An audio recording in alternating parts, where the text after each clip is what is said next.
بسم اللہ الرحمن الرحیم۔ خراسان کا عقاب، اسلام کے نامور جنرل قتیبہ بن مسلم کی داستان جہاد، ایپیسوڈ 24۔ قتیبہ بن مسلم کو جب اطلاع ملی کہ ولید فوت ہو گیا ہے اور اس کی جگہ سلیمان بن عبد الملک خلیفہ بن گیا ہے، تو اس نے خراسان میں موجود تمام فوج اور سرداران لشکر کو جمع کر کے اپنی اس رائے کا اظہار کیا کہ سلیمان بن عبد الملک کی خلافت سے انکار کرنا چاہیے۔ قتیبہ کے پاس جو فوج تھی اس کا ایک بڑا حصہ بنو تمیم کا تھا۔ بنو تمیم کا سردار وکی تھا۔ وکی کو جب قتیبہ بن مسلم کے ارادے کی خبر ہوئی تو اس نے لوگوں سے سلیمان بن عبد الملک کے لیے بیعت لینی شروع کر دی۔ آہستہ آہستہ یہ خبر تمام لشکر میں پھیل گئی اور لوگ وکی کے ارد گرد اکٹھے ہو گئے۔ ان سب کے عزائم قتیبہ بن مسلم کے خلاف جارحانہ تھے، حالانکہ خود قتیبہ معاملے کو امن اور افہام و تفہیم سے سلجھانا چاہتا تھا۔ بعض مورخین کہتے ہیں کہ اس سب کے پیچھے سلیمان کا ہاتھ تھا اور وہ قتیبہ بن مسلم سے اس بات کا بدلہ لینا چاہتا تھا کہ اس نے اسے ولی عہدی سے ہٹانے کے لیے ولید کا ساتھ دیا تھا۔ لیکن مستند مورخین کے مطابق قتیبہ کے خلاف تمام ترک قبائل کو اکٹھا کرنے میں اس کا ہاتھ نہ تھا، کیونکہ اگر اس نے قتیبہ بن مسلم سے مدد لینا ہی تھا تو وہ اسے براہ راست معزول کر کے دمشق بلوا سکتا تھا۔ اس کے علاوہ تاریخ سے ہمیں یہ بھی پتہ چلتا ہے کہ اگرچہ وہ قتیبہ سے خفا ضرور تھا، لیکن وہ قتیبہ بن مسلم کی عزت کرتا تھا، اور یہی وجہ تھی کہ اس نے قتیبہ بن مسلم کو معزول نہیں کیا تھا۔ خراسان میں حالات قتیبہ بن مسلم کے خلاف ہوتے جا رہے تھے۔ اگرچہ اس نے معاملے کو امن سے حل کرنے کی کوشش کی، لیکن اس کی کوشش کامیاب نہ ہو سکی۔ اس کا اپنا لشکر جس کو اس نے اولاد کی طرح عزیز رکھا تھا اس کے خلاف ہو گیا تھا، اور اس کے سپاہی اس کے خلاف اعلانیہ گستاخیاں کرنے لگے تھے۔ قتیبہ بن مسلم کے ساتھ صرف اس کے بھائی اور عزیز رشتہ دار اور دوست تھے۔ حالات اس قدر خراب ہو گئے کہ قتیبہ بن مسلم اور اس کے ساتھیوں نے مرو سے باہر ایک خیمہ لگا کر وہاں سکونت اختیار کر لی۔ ادھر بنو تمیم کے سردار وکی نے اپنے ساتھ بے شمار اجمیوں کو ملا لیا تھا، اور وہ خوش تھا کہ قتیبہ کے مقابلے میں اس کے ساتھ کہیں زیادہ جمعیت ہے۔ دونوں فوجیں جب آمنے سامنے آئیں تو قتیبہ بن مسلم کے ساتھ چند جانثار تھے، جبکہ مخالف سمت انسانوں کا ٹھاٹے مارتا ہوا سمندر تھا۔ جنگ شروع ہوئی۔ قتیبہ نے اپنے مٹھی بھر جوانوں کے ساتھ سر پر کفن باندھ کر مقابلہ کیا تھا، مگر شکست کھائی اور اپنے عزیزوں سمیت جنگ میں قتل کر دیا گیا۔ خینس اور حرب فرار ہونے میں کامیاب ہو گئی۔ سلیمان بن عبد الملک کو جب قتیبہ بن مسلم کے مارے جانے کی اطلاع ملی تو اس نے قتیبہ کی جگہ یزید بن محلب کو خراسان کا والی مقرر کر دیا۔ قتیبہ بن مسلم کی وفات پر ایک عرب شاعر نے یہ مرثیہ لکھا ہے کہ میری سواری جب مدینہ میں تھی تو قتیبہ کے قتل کی دردناک خبر ملی اور ہر شخص کی ہمت ٹوٹ گئی۔ ایک خراسانی نے قتیبہ کے قتل پر اپنے ایک عرب دوست سے کہا تھا کہ تم لوگوں نے قتیبہ بن مسلم کی یہ عزت کی ہے کہ اسے قتل کر دیا۔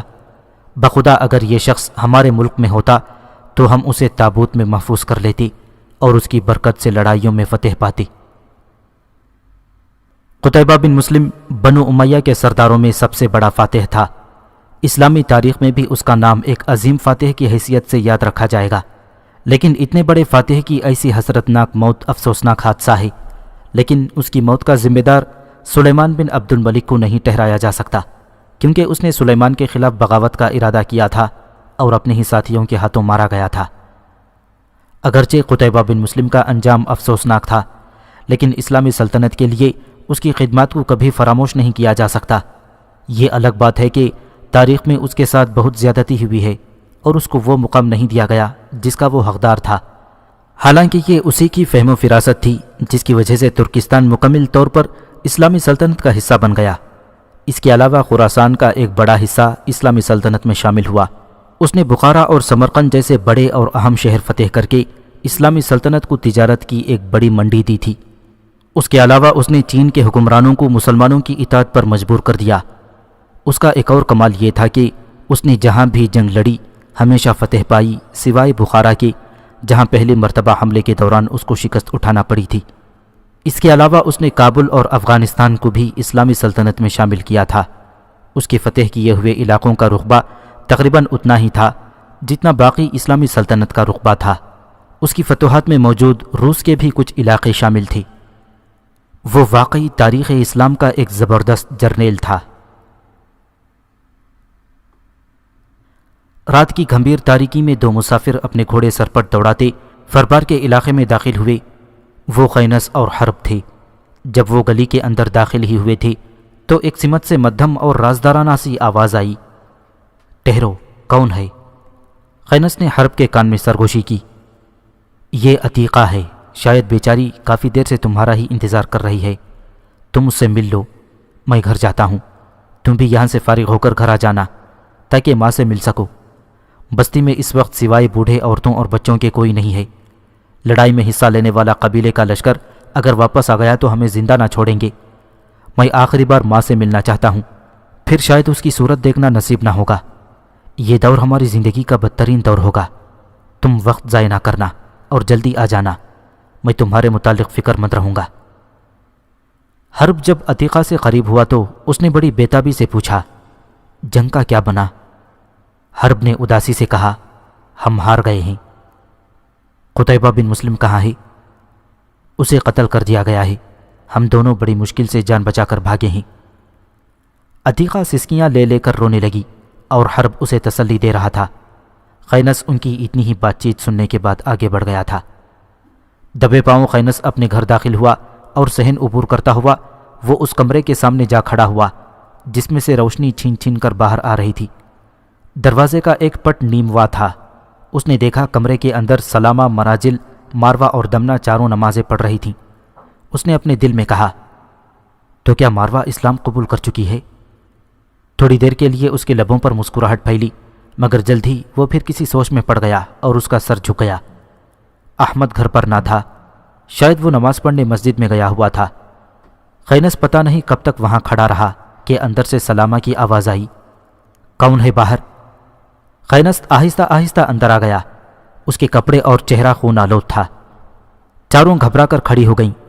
روتی ہوئی آواز میں سلامہ نے پوچھا، تم باہر کیوں کھڑے تھے بیٹا؟ جواب مختصر اور مدھم تھا، آپ نماز پڑھ رہی تھی ماں۔ حرب کہاں ہے؟ آ رہا ہے۔ جنگ کا کیا بنا؟ ہم ہار گئے ماں۔ تم بجھے ہوئے ہو بیٹا، خیریت تو ہے؟ نہیں ماں، قبیلہ اب میرے خون کا دشمن ہو چکا ہے۔ میں آپ لوگوں سے ملنے آیا ہوں، اب حالات کیا ہوں گے میں کچھ نہیں جانتا۔ سلامہ نے خینس کے سر پر ہاتھ پھیرا، خدا تمہاری مدد کرے گا۔ آخی کہاں ہے ماں؟ نماز پڑھنے گیا ہوا ہے، تم دونوں کے لیے وہ بڑا فکر مند تھا، میں تمہیں ایک خوشخبری بھی سنانا چاہتی ہوں۔ کہو ماں۔ ماروا اسلام قبول کر چکی ہے۔ خینس نے اسی طرح کی سنجیدگی سے کہا، میں اسے مبارکباد دیتا ہوں۔ سامنے کھڑی ہوئی ماروا نے کوئی جواب نہ دیا۔ وہ یوں کھڑی تھی گویا پتھر کا کوئی حسین مجسمہ ہو جس کا رخ خینس کی طرف کر کے کھڑا کر دیا گیا ہو۔ سلامہ نے پھر پوچھا، قتیبہ بن مسلم کہاں ہے؟ روتی ہوئی آواز میں خینس نے جواب دیا، قتل کر دیا گیا ہے۔ سلامہ نے ہاتھ ملتے ہوئے کہا، میرے خدا، قتیبہ قتل ہو چکا ہے۔ اتنے میں حرب اندر داخل ہوا، اس کے ساتھ احمد بھی تھا۔ خینس فوراً آگے بڑھ کر احمد سے ملا۔ احمد بڑا چپ چاپ اور افسردہ تھا، شاید حرب اسے سب کچھ بتا چکا تھا۔ سلامہ کی کانپتی ہوئی آواز ایک بار پھر سنائی دی، مراجل، دمنہ اور احمد تم سب دوسرے کمرے میں جاؤ، میں خینس اور ماروا سے کچھ کہنا چاہتی ہوں۔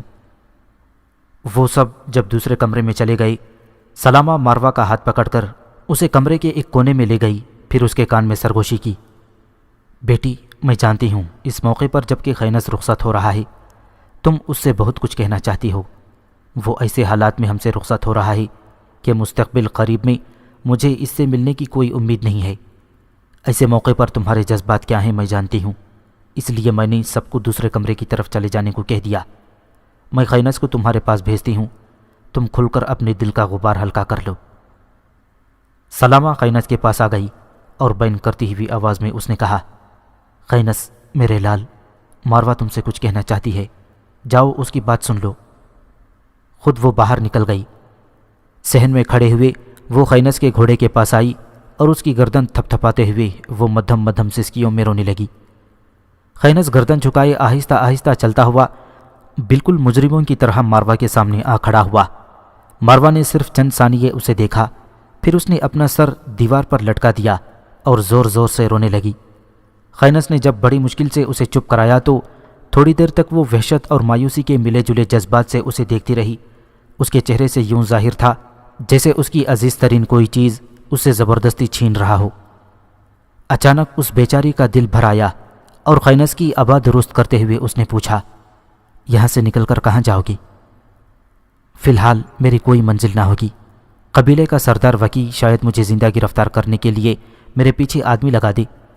اس کے علاوہ خراسان کا نیا والی یزید بن مولب عنقریب یہاں پہنچنے والا ہے۔ وہ ہر اس شخص کا دشمن ہے جو قتیبہ بن مسلم کا حامی رہا ہو۔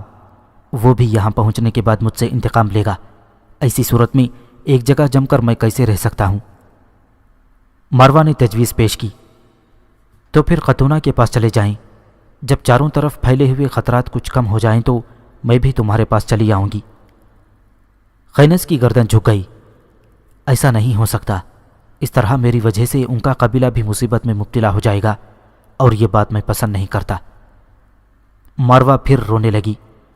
پھر کہاں جاؤ گی؟ کچھ عرصہ روپوشی کی زندگی بسر کروں گا، اور جب حالات سازگار ہو گئے تو لوٹ آؤں گا۔ تم فکر نہ کرو، میں کبھی کبھی تم سے ملنے ضرور آیا کروں گا۔ آؤ اب باہر چلیں، ماں انتظار کر رہی ہوگی۔ دونوں باہر آئے۔ برآمدے میں آ کر خینس نے اپنی ماں کو پکارا۔ اندھیرے میں آنسو پوچھتی ہوئی سلامہ اس کے پاس آ کھڑی ہوئی۔ ہمیں اب رخصت کرو ماں۔ سلامہ ہونٹ کاٹ کر رہ گئی۔ خینس نے آواز دی، اخی۔ حرب دوسرے کمرے سے باہر آیا۔ اس کے پیچھے پیچھے احمد دمنا اور مراجل بھی تھے۔ چلو اخی چلیں، اس نے حرب سے کہا۔ حرب صحن کی طرف چل دیا۔ احمد کی کپ کپاتی ہوئی آواز آئی، ٹھہر جاؤ۔ احمد بھاگتا ہوا اندر گیا اور نقدی کا ایک تھیلا لے آیا، جسے وہ خینس کی طرف ہی بڑھاتے ہوئے بولا، یہ رکھ لو، افراد و تفرید کے اس دور میں تم دونوں کے کام آئے گی۔ خینس نے حرب کی طرف اشارہ کیا، اخی کو دے دیں۔ نہیں، یہ تم ہی رکھو، میں نے حرب کو سمجھا دیا ہے۔ روپوشی کے اس دور میں وہ تمہیں یہ احساس نہ ہونے دے گا کہ وہ تمہارا بڑا بھائی ہے اور تمہیں اس کی بات ماننا ہے۔ تم اس سے بہادر ہو، طاقتور اور دانش مند ہو۔ اس دور میں حرب کی حفاظت بھی میں تمہیں سونپتا ہوں۔ اب تم دونوں کوچ کر جاؤ۔ قبیلے کا لشکر واپس آ گیا تو ضرور وہ لوگ تم دونوں سے الجھ پڑیں گے۔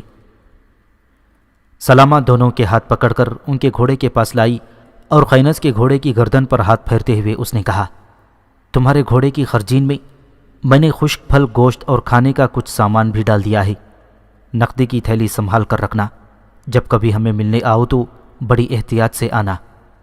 اب تم جاؤ، میں تم دونوں کو دل پر پتھر رکھ کر خدا حافظ کہتی ہوں۔ گھر کے سب افراد انہیں دروازے تک چھوڑنے آئے تھے۔ رات کی تاریکی میں وہ دونوں گھر سے باہر نکلے۔ 3-4 گلیوں سے ہوتے ہوئے وہ بستی سے باہر نکلے اور پھر اپنے گھوڑے سرپٹ چھوڑ دیے۔ سردار حریم کے باغات کے پاس سے جب وہ گزر رہے تھے تو ایک نسوانی آواز فضاؤں میں تیرتی ہوئی ان کی سماعت سے ٹکرائی۔ اخی، روتی اور بین کرتی ہوئی آواز تھی۔ خینس نے ایک دم گھوڑے کی باگیں کھینچ لیں اور حرب کو بھی رکنے کو کہا۔ حرب اس کے قریب آتے ہوئے پریشانی سے بولا، کیا ہوا؟ کسی نے ہمیں روکا ہے۔ رات کے اس وقت کون ہو سکتا ہے؟ عتیقہ ہے۔ پہلے یقین کر لیں کہیں دھوکہ نہ ہو۔ نہیں، ہرگز نہیں، میں اپنے غمگساروں اور ہمدردوں کی آواز پہچاننے میں دھوکہ نہیں کھاتا۔ پھر وہ گھوڑے سے اتر گیا اور آہستگی سے کہا، میں خینس ہوں عتیقہ، سامنے آ جاؤ۔ کیا بات ہے؟ میرے ساتھ دوسرا حرب ہے، گھبراؤ نہیں۔ عتیقہ بھاگتی ہوئی باہر آئی اور پھر خینس سے لپٹ کر پھوٹ پھوٹ کر رونے لگی۔ تم دونوں کہاں جاؤ گے اخی؟ خینس کا دل بھی بھر آیا۔ جہاں تقدیر لے جائے، ہمارے دل میں ابھی تک کوئی منزل نہیں ہے۔ یہ سب کچھ کیا ہے اخی؟ وہ روحان سی ہوتی ہوئی بولی۔ خدا کو ایسا ہی منظور تھا۔ عتیقہ آنسو پوچھتی ہوئی علیحدہ ہو گئی۔ میرے ساتھ آئیے، میں آپ دونوں کے لیے کچھ سامان لائی ہوں۔ خینس اس کے ساتھ باغ میں گیا۔ جھاڑی نما ایک درخت کے نیچے کھانے پینے کی کافی چیزیں پڑی تھیں۔ خینس اور عتیقہ دونوں نے مل کر انہیں حرب کے گھوڑے کی خرجین میں ڈال دیا۔ دونوں نے عتیقہ کو خدا حافظ کہا اور اپنے گھوڑے سامنے والے سیاہ پہاڑی کی طرف پوری رفتار سے چھوڑ دیے۔ ان کا رخ شومان شہر کی طرف تھا۔ خینس اور حرب پوری رات گھوڑے کی پیٹھ پر سفر کرتے رہے۔ دوسرے روز جب سورج طلوع ہوا تو وہ بزدہ کے شہر میں داخل ہوئے۔ سر منڈلاتے ہوئے خطرات نے انہیں بے حد چوکنا بنا دیا تھا۔ بڑی سڑک سے ہٹ کر وہ ایک معمولی سی سرائے میں داخل ہوئے تاکہ اگر کوئی تعاقب میں ہو تو دھوکہ کھا جائے۔ دونوں بھائیوں نے سرائے سے کھانا کھایا، گھوڑوں کے لیے دانے چارے کا بندوبست کیا اور تھوڑی دیر سستانے کے بعد وہ پھر اپنے سفر پر نکل پڑے۔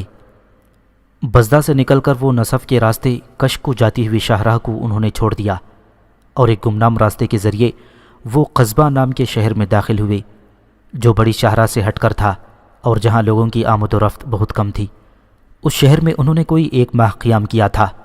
اس دوران یزید بن محلب خراسان پہنچ گیا اور صوبے کا نظم و نسق اس نے اپنے ہاتھ میں لے لیا۔ قصبے سے نکل کر سودا کے پہاڑی سلسلے میں سے ہوتے ہوئے ایک روز سورج غروب ہونے سے پہلے وہ کش شہر میں داخل ہو رہے تھے۔ ان کا ارادہ رات یہیں بسر کرنے کا تھا، اس لیے وہ کسی اچھی سرائے کی تلاش میں تھے۔ ایک سرائے کے سامنے جب انہوں نے گھوڑے کھڑے کیے تو سرائے کے اندر سے 5 آدمی نکلے اور باہر بندھے ہوئے اپنے گھوڑے کھولنے لگے۔ ان میں سے ایک کی نظر جب اچانک خینس پر پڑی تو اس کا چہرہ مارے غصے کے سرخ ہو گیا اور اپنے ساتھی کو ٹہوکا لگاتے ہوئے اس نے کہا، سرخوسا، وہ دیکھو بھیڑیا۔ اس نے حیرت اور پریشانی سے پوچھا، کون بھیڑیا؟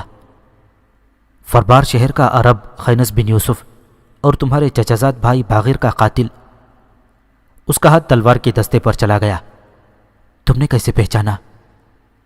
میں نے اسے ایک بار ترمس کے طفیل کی حویلی میں دیکھا تھا۔ سرقوسا نے تلوار کھینچ لی۔ تو پھر یہی نبٹ لیں گے اسے۔ بالکل، آج کل یہ تنہا اور ایکتا ہے۔ جنگ میں چونکہ اس نے قتیبہ بن مسلم کا ساتھ دیا تھا لہٰذا یزید بن محلب اور خود اس کا قبیلہ بھی اس کے خلاف ہے۔ یہی نہیں، یزید بن محلب کے سپاہی اسے گرفتار کرنے کے لیے اس کو تلاش کرتے پھر رہے ہیں۔ ان حالات میں یہ بالکل بے بس ہے۔ اس وقت اگر ہم اس سے ٹکرا جائیں گے تو یقیناً اسے ختم کر کے باغر کا انتقام بھی لے سکتے ہیں۔ یہ اس کے ساتھ دوسرا کون ہے؟ اس کا بڑا بھائی حرب بن یوسف، دونوں ہی مفرور ہیں۔ خینس بھی ان کی گفتگو سن چکا تھا۔ وہ نیچے اتر کر گھوڑے کے پاس ہی کھڑا ہو گیا تھا۔ حرب بھی ان 5 کو گہری نگاہ سے دیکھ رہا تھا۔ وہ 5 اب اپنی تلواریں لہراتے ہوئے ان کی طرف بڑھ رہی تھی۔ خینس ان کی ہر حرکت کا جائزہ لے رہا تھا۔ اس نے اپنی بھاری آہنی زنجیر کھول دی تھی اور اس کے بائیں ہاتھ کی گرفت اپنی ڈھال پر تھی۔ حرب بھی اپنی تلوار اور ڈھال سنبھال چکا تھا۔ گھوڑے کی زین پر بیٹھے ہوئے شاہین کی آنکھیں آگ برسنے لگی تھیں اور وہ بڑی تیز نگاہوں سے ان 5 کی طرف دیکھ رہا تھا۔ شاید وہ بھی خطرے کی بو پا گیا تھا۔ سرقوسا نزدیک آتے ہی بولا، کیا تم ہی خینس بن یوسف ہو جسے لوگ بھیڑیا کہہ کر پکارتے ہیں؟ خینس چند قدم آگے بڑھ گیا۔ ہاں، تم نے ہی میرے چچازاد بھائی باغر کو قتل کیا تھا۔ میں بزدل نہیں ہوں، اس کا اعتراف کرتا ہوں۔ تو پھر آج اس شہر سے تمہاری لاش ہی نکلے گی۔ خینس بفر گیا۔ تم بکتے ہو، ابھی میرا کام ادھورا ہے۔ میں موت کا تصور بھی نہیں کر سکتا۔ خدا کی قسم، گو میرا گھوڑا تھکا ہوا ہے اور اس کے سم زخمی ہو چکے ہیں۔ تاہم میں تمہیں اجازت دیتا ہوں کہ اتنے بدماش اور لے آؤ، میں تم سب کا وہی حشر کروں گا جو کہ باغر کا ہوا تھا۔ وہ 5 جو ہی خینس کے قریب آئے، اپنے گھوڑے کے پاس کھڑا ہوا حرب تیر کی طرح آگے لپکا اور ان پر حملہ آور ہو گیا۔ آن کی آن میں ایک آدمی کو ختم کرنے کے بعد دوسرے پر حملہ آور ہو گیا تھا۔ اسی لمحے بالکل حرب کے ساتھ ہی خینس اپنی آہنی زنجیر سے ان پر پل پڑا تھا اور دیکھتے ہی دیکھتے 3 آدمیوں کے سر اس نے تربوز کی طرح پھوڑ کر رکھ دیے تھے۔ باقی 2 حرب کی تلوار کا شکار ہو گئے۔ سرائے کا مالک سرائے کے بیرونی پھاٹک کے پاس کھڑا یہ سب کچھ دیکھ رہا تھا۔ خینس کی زنجیر سے ابھی تک خون ٹپک رہا تھا۔ اسی حالت میں وہ سرائے کے پھاٹک پر آیا اور مالک سے پوچھا، ہم یہاں رات بسر کرنا چاہتے ہیں۔ ہمارے گھوڑے تھک چکے ہیں اور ان کے سم زخمی ہیں۔ امید ہے تم انکار نہ کرو گے۔ ہم جھگڑالو لوگ نہیں ہیں۔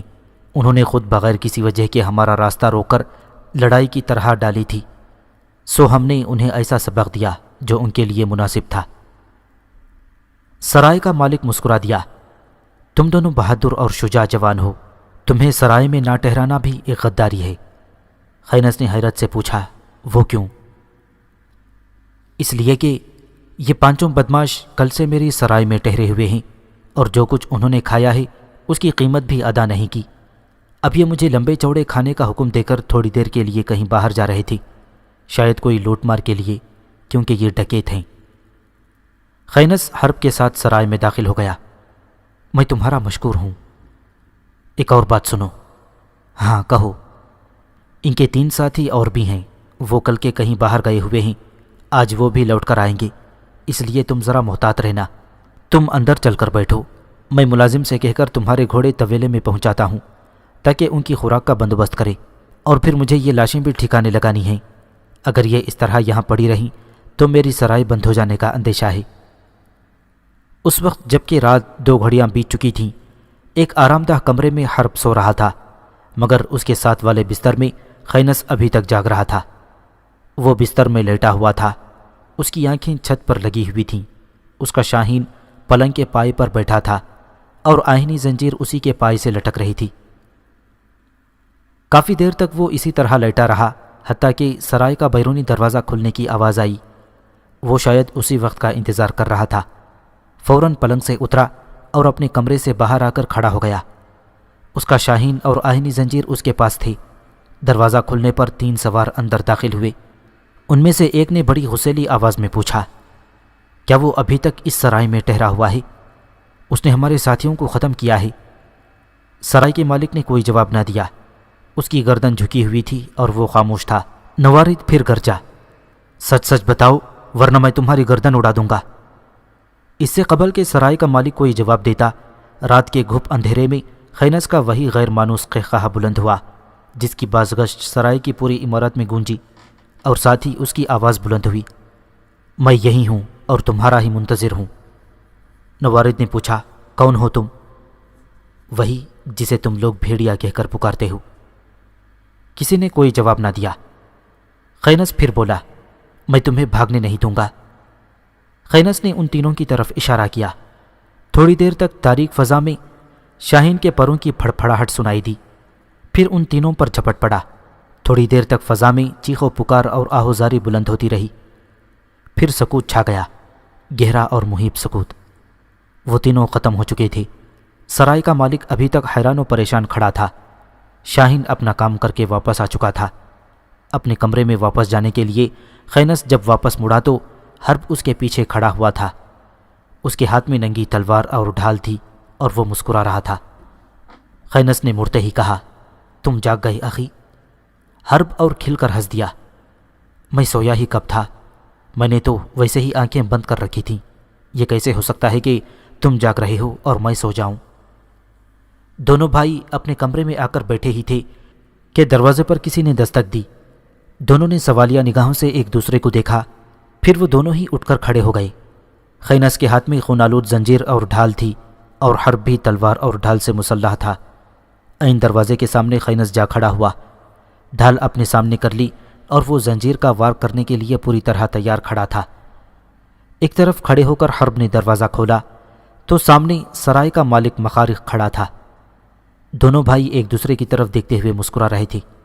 خینس نے مخارق سے پوچھا، ہم سے کوئی کام ہے؟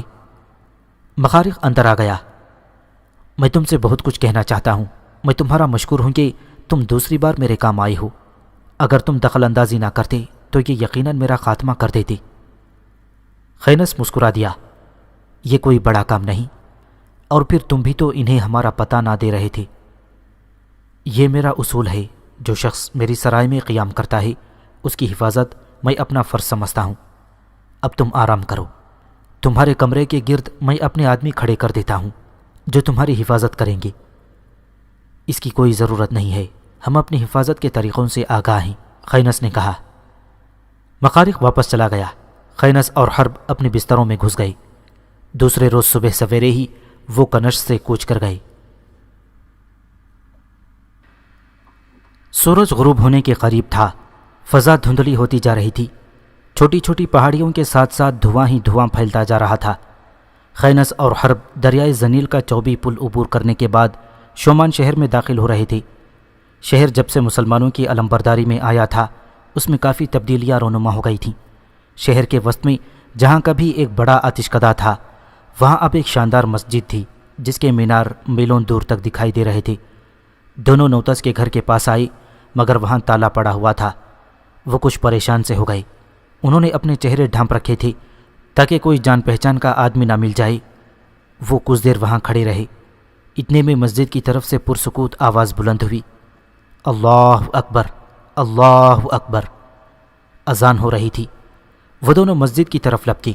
اپنے گھوڑے انہوں نے مسجد کے باہر باندھ دیے اور وضو کر کے خدا کے حضور سر بسجود ہو گئے۔ شمان شہر جہاں ایک نمازی نہ تھا، آج وہاں مسجد نمازیوں سے کھچا کھچ بھری ہوئی تھی۔ نماز کے بعد انہوں نے دیکھا کہ نوتس اگلی صف میں نماز ادا کر رہا تھا۔ جب سارے نمازی چلے گئے تو نوتس نفل ادا کرنے لگا۔ خینس اور حرب جو ذرا پچھلی صف میں تھے اس کے فارغ ہونے کا انتظار کرنے لگے۔ مسجد میں اب ان تین کے علاوہ اور کوئی نہ تھا۔ نفل ادا کرنے کے بعد نوتس کافی دیر تک سر جھکائے حمد و ثنا کرتا رہا۔ پھر اس نے دعا کے لیے آسمان کی طرف ہاتھ اٹھائے اور نہایت رقت آمیز لہجے میں کہنے لگا، اے آسمان اور زمین کے مالک، اے دو جہاں کے خالق، تیرا شکر ہے کہ تو نے مجھے اسلام کی روشنی سے روشناس کیا۔ تیرے اور تیرے رسول صلی اللہ علیہ وسلم کے بعد میں اس ہستی کا بھی شکر گزار ہوں جس نے بھیک مانگنے سے میری گلو خلاصی کی اور اسلام قبول کرنے میں مجھے رغبت دلائی، جس کا نام خینس بن یوسف ہے۔ رب جلیل وہ جہاں کہیں بھی ہو زندہ اور خوش ہو، اس نے قوم پرستی اور تیری رضا کی خاطر ہی قتیبہ بن مسلم کا ساتھ دیا تھا۔ آج حالات اس کے خلاف ہیں۔ میرے مالک تو اس پر اپنا سایہ رکھنا۔ اس پر آشوب دور میں جبکہ وہ جگہ جگہ سر چھپاتا پھر رہا ہوگا، میں تیرے حضور اس کی سلامتی کے لیے التجا کرتا ہوں۔ نوتس دعا مانگ رہا تھا اور اس کے پیچھے خینس کا سر جھکا ہوا تھا اور اس کی پلکوں سے آنسو اس کی ابا کو بھگو رہے تھے۔ حرب پر بھی رقت طاری تھی۔ نوتس دعا ختم کر کے اٹھ کھڑا ہوا۔ خینس ابھی تک اسی حالت میں بیٹھا ہوا تھا۔ اس کے پاس سے گزرتے ہوئے نوتس ٹھٹکا، چند لمحے غور سے خینس کی طرف دیکھا، پھر شاید اطمینان کے لیے اس کی نگاہیں حرب پر جم گئیں۔ اس کے چہرے کا رنگ تبدیل ہو گیا تھا اور خوشی سے ڈوبی ہوئی اس کی آواز بلند ہوئی، خینس۔ خینس نے سر اوپر اٹھایا اور عجیب طرح سے نوتس کی طرف دیکھنے لگا۔ نوتس نے جھک کر اس کا ہاتھ تھام لیا۔ کب آئے ہو خینس؟ خینس کھڑا ہو گیا اور نوتس سے لپٹ گیا۔ تم بہت بلند ہو، سب تمہاری وجہ سے ہے۔ تم شہر میں کب داخل ہوئے؟ ابھی چند لمحے پہلے۔ کسی نے تمہیں پہچانا تو نہیں؟ ہم دونوں نے اپنے چہرے ڈھانپ رکھے تھے۔ تم نے بہت اچھا کیا۔ یزید بن محلب نے شہر کے والی کو تمہاری گرفتاری کا حکم نامہ بھجوا دیا ہے۔ ایسے ہی حکم نامے اس نے دیگر شہروں میں بھی بھجوا دیے ہیں۔ اس شہر میں اب ہر لمحہ تمہارے لیے خطرہ ہے۔ خینس کا سر جھک گیا۔ تو اس کا مطلب ہے ہم یہاں بھی نہیں رہ سکتے اور ابھی ہماری پناہ گاہ کے لیے تلاش اور سعی ختم نہیں ہوئی۔ ہاں، تم نے ٹھیک سوچا، پر تم فکر نہ کرو، مجھے امید تھی تم ضرور آؤ گے، لہٰذا میں نے پورے انتظامات کر رکھے ہیں۔ کیسے انتظامات؟ آج ہی رات، بلکہ ابھی ابھی ہم یہ شہر چھوڑ دیں گے۔ کہاں جائیں گے؟ ہم تراز جائیں گے۔ سمرقند کے ساتھ ہی یہ ایک گمنام قصبہ ہے اور کوئی امید بھی نہیں کر سکتا کہ تم اس قصبے میں رہائش پذیر ہو سکتے ہو۔ وہاں میرا ایک دوست ہے، اس کے پاس ایک فالتو مکان بھی ہے، اس میں ہم رہیں گے۔ اس کے پاس بے شمار بھیڑ بکریاں، اونٹ اور گھوڑے ہیں۔ دن کے وقت ہم اس کا ریوڑ چرایا کریں گے اور رات کو اس مکان میں ٹہرا کریں گے۔ اس پورا شوب دور میں ہمیں ایسا کرنا ہی پڑے گا۔ حرب بھی بول پڑا، نوتس ٹھیک کہتا ہے، یہاں ہمارے لیے واقعی خطرہ ہے۔ ہم تراز میں ہی رہیں گے اور وہاں بھی کبھی خطرہ پیدا ہو گیا تو ہم وہاں سے بھی شمال کی طرف نکل جائیں گے۔ ویسے بھی ترک سردار ارتبون کا کارواں اسی راستے پر سفر کرتا ہے۔ اگر زیادہ خطرہ ہوا تو ہم ترکوں کا بھیس بدل کر اس کے قبیلے میں داخل ہو جائیں گے۔ وہاں ہم زیادہ محفوظ رہیں گے، کیونکہ اتنے بڑے قبیلے میں 2 آدمیوں کو چھپا لینا سردار ارتبون کے لیے کوئی اتنا بڑا مشکل کام نہ ہوگا۔ خینس کھڑا ہو گیا۔ اگر تم دونوں کا بھی یہی ارادہ ہے تو چلو، جہاں بھی تم دونوں کہو گے، میں تمہارے ساتھ جانے کے لیے تیار ہوں۔ مسجد سے باہر نکل کر نوتس نے اپنے جوتے پہنتے ہوئے کہا، تم دونوں شہر کے جنوبی دروازے کے باہر میرا انتظار کرو، میرے پاس کافی اثاثہ ہے، میں سب کچھ لے کر تمہیں وہیں آ کر ملوں گا۔ خینس نے اٹھ کر نوتس کا بازو پکڑ لیا۔ نوتس چچا تم یہیں رہو، ہمارے ساتھ تم کیوں دھکے کھاتے ہو؟ ہمیں تقدیر پتہ نہیں کہاں کہاں دھکے کھلائے گی، تم ہمارے ساتھ اس تلخ زندگی کا انتخاب نہ کرو۔ نوتس کی آواز بھرا گئی، اس شہر میں رہنا اب میں حرام سمجھتا ہوں، میں باقی ساری زندگی تمہارے ساتھ ہی گزاروں گا، تم باتوں میں وقت ضائع نہ کرو، یہاں کا انتظامی حلقہ تمہیں گرفتار کرنے کے لیے بڑا چوکس ہے، بس تم دونوں جنوبی دروازے کے باہر میرا انتظار کرو، یہ آخری فیصلہ ہے۔ اس کے ساتھ ہی نوتس جوانوں کی طرح بھاگتا ہوا مسجد سے باہر نکل گیا۔ رات کی تاریکی میں بڑی احتیاط اور رازداری کے ساتھ وہ شہر کے جنوبی دروازے سے نکلے اور درختوں کے ایک جھنڈ میں کھڑے ہو کر وہ نوتس کا انتظار کرنے لگے۔ انہیں تھوڑی دیر ہی وہاں کھڑا ہونا پڑا تھا کہ نوتس شہر کے دروازے سے نکلتا ہوا دکھائی دیا۔ وہ کچھ آگے بڑھ کر اپنے دائیں بائیں غور سے دیکھتے ہوئے خینس اور حرب کو تلاش کرنے کی کوشش کر رہا تھا۔ اتنے میں خینس نے سیٹی بجائی۔ نوتس ادھر ہی بھاگ کھڑا ہوا۔ گھوڑے پر بیٹھے ہی بیٹھے خینس نے اس کا ہاتھ پکڑ کر اوپر کھینچا اور اپنے پیچھے بٹھا لیا۔ نوتس نے ایک وزنی تھیلی خینس کو دیتے ہوئے کہا، یہ سب سنہری سکوں کی تھیلی ہے، اسے اپنی خرجین میں رکھ لو، جلاوطنی کے اس دور میں یہ ہمارا مضبوط سہارا ہوگی۔ خینس نے چپ چاپ تھیلی لے کر اپنے گھوڑے کی خرجین میں ڈال لی اور گھوڑے کو ایڑ لگا دی۔ تھوڑی دیر بعد دریائے زنیل کا چوبی پل عبور کرنے کے بعد ان کے گھوڑے سمرقند کی طرف جانے والے شاہراہ پر بڑی تیزی سے دوڑ رہے تھے۔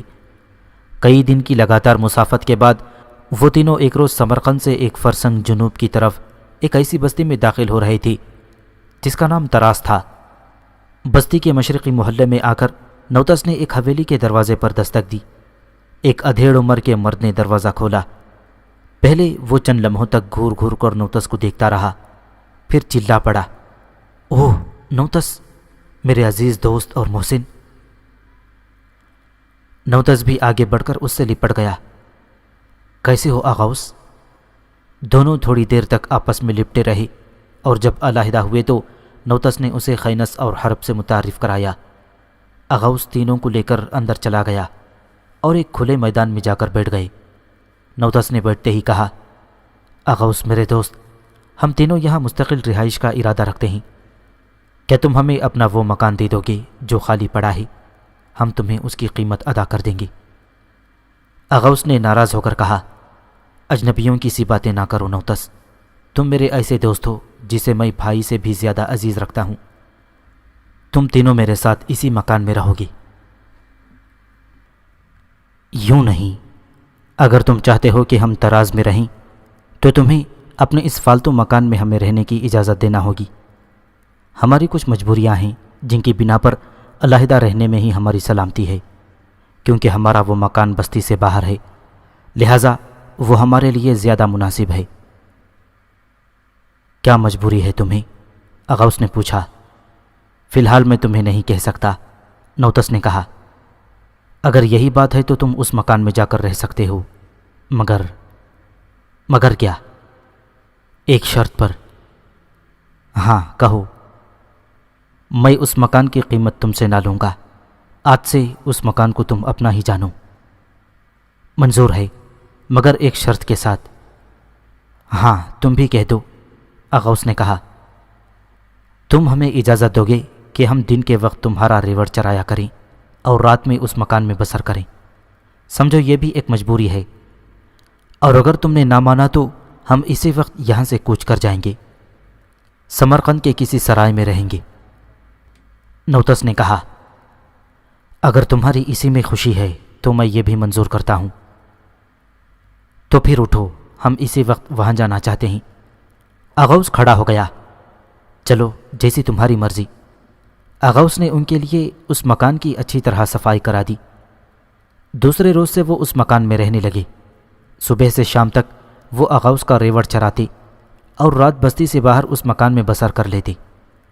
آغاؤس نے انہیں ایک لونڈی اور غلام مہیا کر دیے تھے جو ان کے کھانے کا انتظام کرتے، اور یوں نوتس کے ساتھ خینس اور حرب بھی سمرقند کی نواح میں گمنام سے زندگی بسر کرنے لگے۔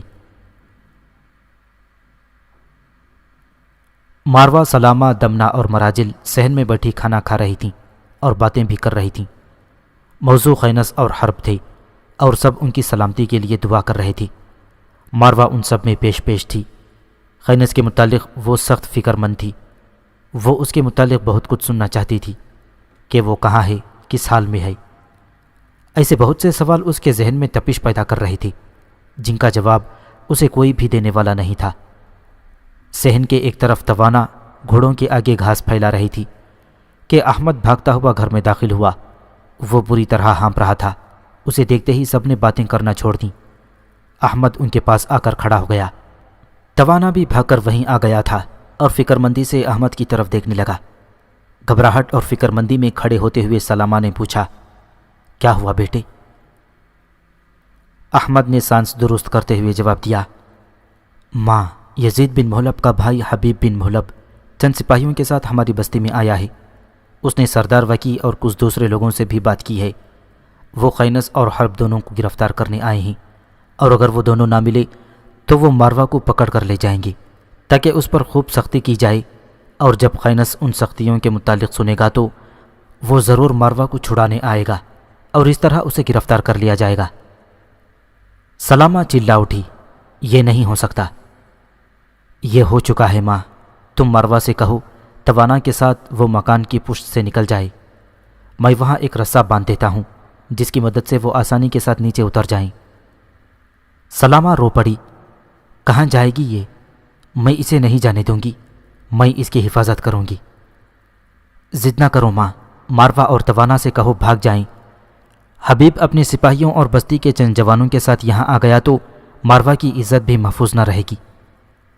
پھر وہ ایک بارگی ہی زور سے چلا پڑا، ضد نہ کرو ماں، خدا کے لیے ماروا اور توانا سے کہو مکان کی پشت سے بھاگ جائیں۔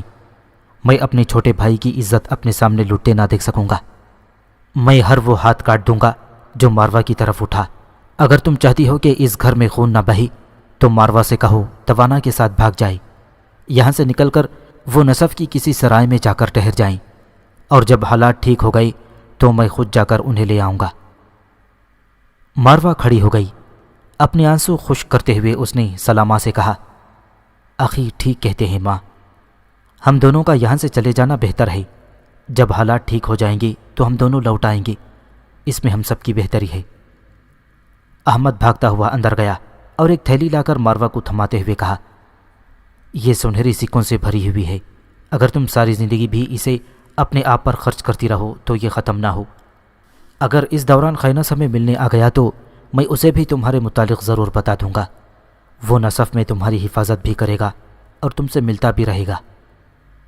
روتی ہوئی آواز میں ماروا نے کہا، جلدی کیجیے آخی، اب مکان کی پشت پر رسا باندھیں، میں اس کے ذریعے نیچے اتر جاؤں گی اور نصف کی سرائے میں ٹھہر کر حالات کے بہتر ہونے کا انتظار کروں گی۔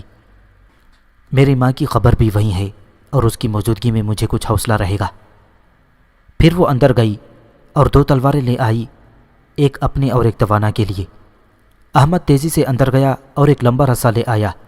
توانا کی طرف دیکھتے ہوئے اس نے جلدی جلدی کہا، توانا، تم 2 گھوڑے لے کر مکان کے پیچھے چلے جاؤ، پر جلدی جلدی۔ توانا گھوڑے کھولنے لگا۔ احمد اور ماروا چھت پر آئے۔ رسے کا ایک سرا احمد نے پکڑے رکھا تھا اور دوسرا نیچے زمین پر پھینک دیا، جس کی مدد سے ماروا نیچے اتر گئی۔ احمد چھت پر ہی کھڑا رہا۔ جب توانا وہاں پہنچ گیا اور وہ دونوں گھوڑوں پر سوار ہو کر دریائے جیہون کی طرف جانے والے راستے کی طرف چلے گئے تو احمد رسا لے کر نیچے اتر آیا۔ گھر کا ہر فرد اداس تھا۔ کھانے پکانے کا کسی کو ہوش تک نہیں تھا۔ چولہے میں جلتی ہوئی آگ بجھ گئی۔ اتنے میں بیرونی دروازے پر دستک ہوئی۔ احمد نے دروازہ کھول کر دیکھا تو باہر خراسان کے والی یزید بن محلب کا بھائی حبیب کھڑا تھا۔ اس کے ساتھ 15 خراسانی سپاہی تھے اور 3 نوجوان بنی تمیم کے تھے۔ حبیب نے احمد سے کہا، میں والی خراسان کا بھائی حبیب ہوں۔ احمد باہر نکل کر کھڑا ہو گیا اور اپنے پیچھے دروازہ بند کر دیا۔ میں جان گیا ہوں۔ تمہارا نام کیا ہے؟ میں احمد ہوں۔ خینس اور حرب کے بھائی ہو؟ جی ہاں۔ وہ دونوں کہاں ہیں؟ مجھے کچھ خبر نہیں، لڑائی کے بعد سے وہ روپوش ہیں۔ تنزن حبیب نے کہا، نہ صحیح، مگر ماروا کہاں ہے جسے خینس اپنے ہاں ترم سے لایا تھا اور جس سے وہ محبت بھی کرتا ہے؟ اس سے تمہارا کیا تعلق؟ وہی جو خینس سے ہے۔ وہ بھی یہاں سے جا چکی ہے۔ حبیب نے تلوار کھینچ لی۔ تم بکواس کرتے ہو، وہ یہیں ہے، ہم تمہارے مکان کی تلاشی لیں گے، تم نے ضرور اسے کہیں چھپا دیا ہوگا۔ میں جھوٹ نہیں کہتا، وہ یہاں سے جا چکی ہے، میں تمہارے گھر کی تلاشی لوں گا۔ تم اکیلے اندر آ سکتے ہو، میں تمہیں سارا گھر دکھا دیتا ہوں۔ نہیں، میرے ساتھ یہ سپاہی اور تمہارے قبیلے کے یہ 2 نوجوان بھی اندر آ جائیں گے۔ ٹھہر جاؤ، میں پھر پردہ کرا لوں۔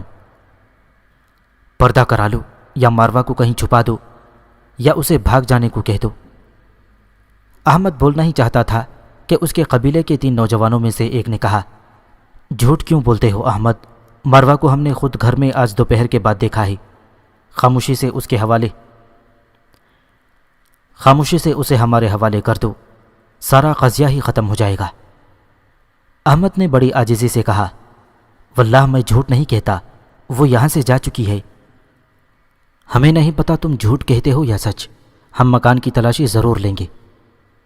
تو پھر ذرا ٹھہرو، میں اپنی ماں سے پوچھ لوں وہ اس بارے میں کیا کہتی ہے، اس کا فیصلہ میرے لیے آخری ہوگا۔ ہاں جاؤ، پوچھ کر آؤ۔ احمد اندر آیا اور سلامہ سے کہا، ماں، باہر خراسان کے والی کا بھائی آیا ہوا ہے، اس کے ساتھ 15 سپاہی اور 3 قبیلے کے جوان ہیں، وہ ماروا کو لے جانے کے سلسلے میں ہمارے گھر کی تلاشی لینا چاہتے ہیں۔ اس بارے میں تم کیا جواب دیتی ہو؟ اگر کہو تو میں ان سب کو دروازے سے باہر ہی روک دوں۔ تم ماں بھی ہو اور باپ بھی، اپنا فیصلہ دو۔ خدا کی قسم، اگر تم کہو تو میں ہر ایک جوان کے پاؤں کاٹ دوں گا جو اس گھر میں زبردستی گھسنے کی کوشش کریں گے۔ سلامہ کسی گہری سوچ میں ڈوب گئی۔ ماں یقیناً یہ سوچ رہی ہوگی کہ اس وقت خینس گھر پر ہوتا اور اپنی وزنی آہنی زنجیر اور خونخوار شاہین سے ان سب کا راستہ روک دیتا۔ قسم مجھے پیدا کرنے والی کی، تم اپنا فیصلہ دو، پھر دیکھنا احمد ثابت کر دے گا کہ وہ اسی خینس بن یوسف کا بھائی ہے جو 8-8 10-10 جوانوں کو پچھاڑ دیتا ہے۔ اگر میں نے تمہیں کسی چیز کی کمی محسوس ہونے دی تو تم مجھے دودھ مت بخشنا۔ سلامہ نے سر اوپر اٹھایا، اس کی پلکیں بھیگی ہوئی تھیں۔ جذباتی نہ بنو بیٹا، انہیں اندر آنے دو، اگر تلاشی لینے سے یہ جھگڑا ختم ہوتا ہے تو ہو جانے دو۔ میں اس گھر میں خون بہتا نہیں دیکھنا چاہتی اور نہ ہی اس قضیے کو تول دینا چاہتی ہوں۔ تم انہیں کہو کہ بے شک تلاشی لے لیں۔ احمد نے واپس جا کر دروازہ کھولا اور سر جھکا کر ہونٹ کاٹتے ہوئے کہا، میری ماں کا حکم ہے، تم تلاشی لے سکتے ہو۔ حبیب کے پیچھے پیچھے وہ سب اندر آ گئے اور مکان کی تلاشی لینے لگے۔ کافی دیر تک مکان کو دیکھنے کے بعد جب انہیں ماروا کہیں بھی دکھائی نہ دی تو حبیب غصے میں پاگلوں کی طرح نظر آ رہا تھا اور احمد کا گریبان پکڑتے ہوئے کہا، بتاؤ کہاں ہے ماروا؟ احمد نے ایک ہی جھٹکے سے اپنا گریبان چھڑا لیا۔ میں نے تمہیں پہلے ہی کہہ دیا تھا کہ وہ یہاں سے جا چکی ہے، پر تم خود ہی تلاشی لینے پر تلے ہوئے تھے۔ سردار حریم کی لڑکی عتیقہ اسی لمحے بھاگتی ہوئی اندر آئی اور دروازے پر کھڑی ہو کر پھٹی پھٹی نگاہوں سے یہ سارا منظر دیکھنے لگی۔ حبیب جواب میں کچھ کہنے ہی والا تھا کہ بنو تمیم کے ان 3 جوانوں میں سے ایک نے دمنہ کی طرف اشارہ کرتے ہوئے کہا، یہ سامنے اس کی بیوی کھڑی ہے، جب تک یہ ماروا کو ہمارے حوالے نہیں کرتا اس کی بیوی کو پکڑ کر لے جاؤ، اگر اس میں ذرہ بھر بھی غیرت ہوگی تو ماروا ہمارے حوالے کر کے اپنی بیوی کو یرغمال سے چھڑا کر لے جائے گا۔ حبیب نے ایک سپاہی سے کہا، پکڑ لو اس کی بیوی کو۔ احمد نے تلوار کھینچ لی اور چلا کر کہا، خبردار جو کوئی اس کی طرف بڑھا، جس نے اسے ہاتھ لگایا میں اس کے ہاتھ کاٹ دوں گا۔ اس سپاہی نے بڑی ڈھٹائی سے کہا، میں اسے ہاتھ لگاتا ہوں، دیکھتا ہوں تم میرا کیا بگاڑ لیتے ہو۔ وہ سپاہی آگے بڑھ کر دمنہ کو ہاتھ لگانا ہی چاہتا تھا کہ احمد بجلی کے کوندے کی طرح آگے بڑھا اور تلوار کے ایک ہی وار سے سپاہی کے دونوں ہاتھ کاٹ دیے۔ پھر وہ پیچھے ہٹ کر کھڑا ہو گیا اور زخمی اور بپھرے ہوئے درندے کی طرح دہاڑا، میں نے کہا تھا نا اسے ہاتھ مت لگانا۔ حبیب نے چیخ کر سپاہیوں سے کہا، پکڑ لو اس بدماش کو۔ سپاہی ابھی تلواریں ہی کھینچ رہے تھے کہ احمد پھر حملہ آور ہوا اور 2 سپاہیوں کو ڈھیر کر کے پیچھے ہٹ گیا۔ سلامہ بھاگتی ہوئی اندر آ گئی اور 3 تلواریں لے آئی۔